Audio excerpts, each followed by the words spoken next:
ल हेर्नुहोस् आमा च्याउ टिप्नको लागि कहाँ हो तपाईँ अहिले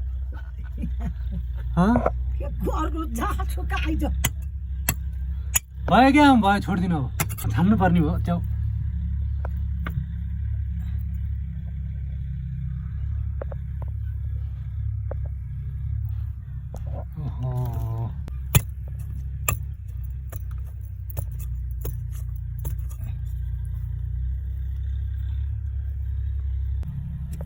च्याउले त बाटो भरिने भयो त हो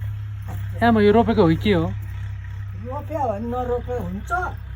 रोपेकै हो कि आफै उम्रेको रोपेको अनि दिनै पछि आधी आधी किलो निकाल्नुहुन्छ किन यस्तो फेरि भेट्यो खानु पर्यो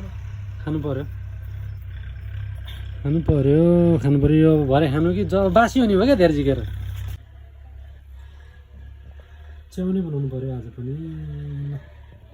के गर्नु यो जङ्गली च्याउहरूलाई दिनु हुँदैन र आएर पाउँछ अरे त